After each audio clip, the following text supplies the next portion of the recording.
Welcome back to the Sneaker Bench. My name's Raj. We have Spyro on the camera.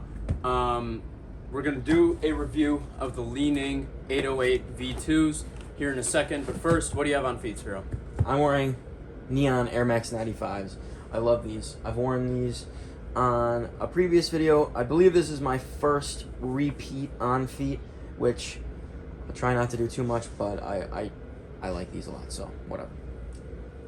I have on the Wave Runners. Nothing crazy. I got these on Yeezy Day a few years ago, and they're, I think, one of my favorite shoes of all time. I love this shoe. Not all that much to say about it, just because it is very well known in general. But today, we do have a review of the Li-Ning Way of Wade 808 V2s. Super long name. This is how they came shipped. This is what the box looked like. It's honestly not it's kind of a cool box, but I wish it wasn't shipped like this. Pretty bad. Like, that was straight from Li-Ning. This is straight from, like, I bought it from their website, and it came like this. That's bad from getting it from, like, eBay, but... Yeah. You're getting that straight from... Although it did come from overseas, so I don't know how much you can... what you're supposed to expect in that regard, but I would expect better than tape all over the box. But yeah. whatever. And it also, keep in mind, it might not have been their fault. A lot of stuff does happen in shipping sometimes, but it's just a bummer when you spend a couple $100 or $140 on a shoe and this is the first thing you see. But that's besides the point. Let's get into the shoes. I get the right shoe, right? That's how that works. Here you go. Okay. So this is the shoe. That's good. Interior, the back, and then the top-down view. I don't necessarily love this colorway. I didn't pick out this colorway. My little brother did. But I think the shoe itself, the design is cool. The midsole is all actually the insole, like it's removable insole, and so you can see as I'm like pulling on the insole, the midsole moves too. All the comfort actually does come from the insole, which I think is kind of cool. Spyro said in the not too long ago that that's what they did in part of the Kobe line, which I think is interesting.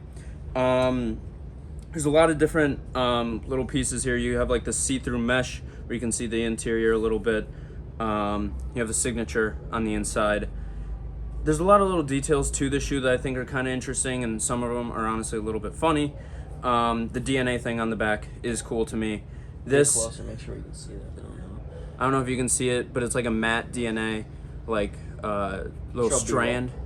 And then on the back here, it says, made by Brand Wade with Proud. So a little bit of a typo, or maybe check the grammar. Just what happens, because it's not really, although this is a D'Angelo Russell sneaker, but yeah, this is the first shoe that D-Wade didn't play in. But yeah, there is a little bit of a grammar mistake on this sneaker, it seems, unless we're unsure of what it's supposed to mean. But that's what it says. On the bottom, I think the outsole does have a cool pattern to it. It's fun to look at. There's a lot of different pieces to it. There's like that infinity sign. There's like the heartbeat. I don't know whose heartbeat that is, but it's someone's, I guess. Probably D'Angelo Russell's. Or that would make sense. It also says past, cast, and then last, which that probably has some meaning that did not disclose on the website, so I don't know. Little fire thing on the inside. So as far as the aesthetics, do you have any comments? I know this isn't necessarily your favorite looking shoe, but yeah, I don't love the way this shoe looks, but I do think that the removable midsole is interesting. I didn't wear them, obviously, so I don't know if they're necessarily comfortable or good to play basketball in, but I'm sure Raj will let us know if they were good to play basketball in. Yeah, so I'll start from, when it comes to performance, I'll start from the bottom up. So starting with the traction, super sticky shoe. I've played in this shoe three times now, twice indoors, and I also played in them outdoors yesterday just to see what that was like, and it was really good traction, both on an indoor court and an outdoor court. I never really felt like I was slipping. I didn't have to like wipe my shoes off at all, which was nice because I'm coming from Kyrie's, which their traction wears out super fast. So it just kind of ends up you have to wipe your shoes a whole bunch. Not having to do that was very nice. The comfort, like the cushioning, I liked the cushioning, but it did feel like you were kind of in like a memory foam pillow type thing where your foot did like sink into it a little bit, which like I mentioned, I'm coming from the Kyrie line. I had my last 3 pairs of basketball shoes were Kyrie's, and before that it was KD's. But I'm just used to more of that like close court feel that Kyrie's always have.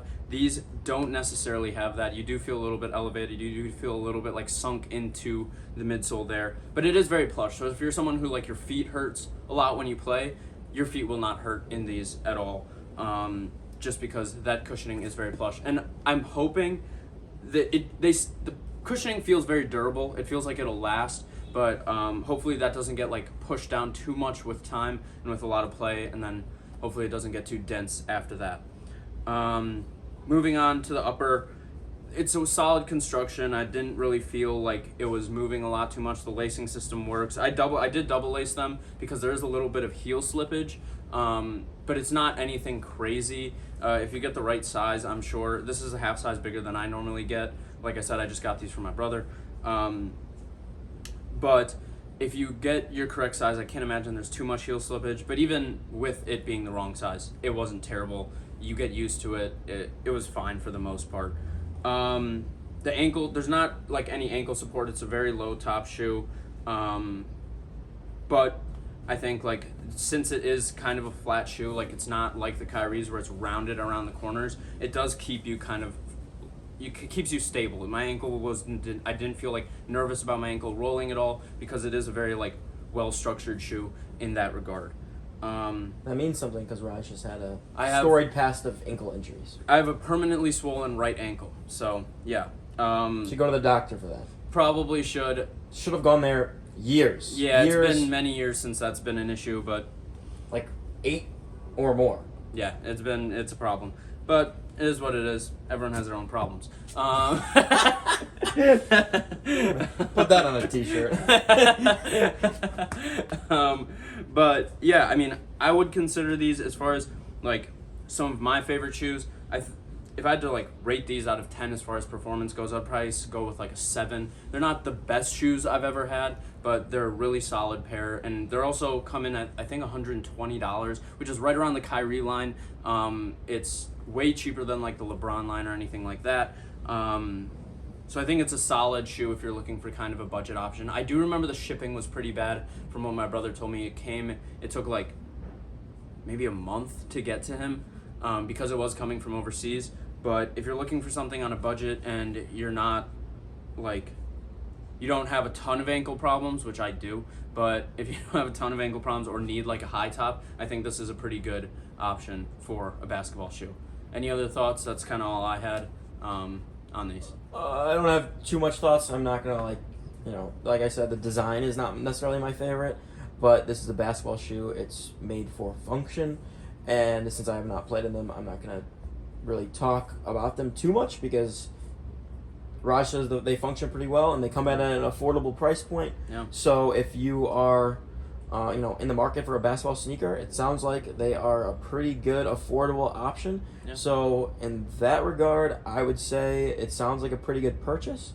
I don't have too much to say about that other than, if you're looking for an affordable basketball shoe, this might be one to look and check out. Yeah, and these are also, I think, like a year or a year and a half old, like past their release date. So they're probably gonna, even if you don't want to pay that full $120 or $140 or whatever it is, these will definitely go on sale. You can definitely find these for much cheaper, I think.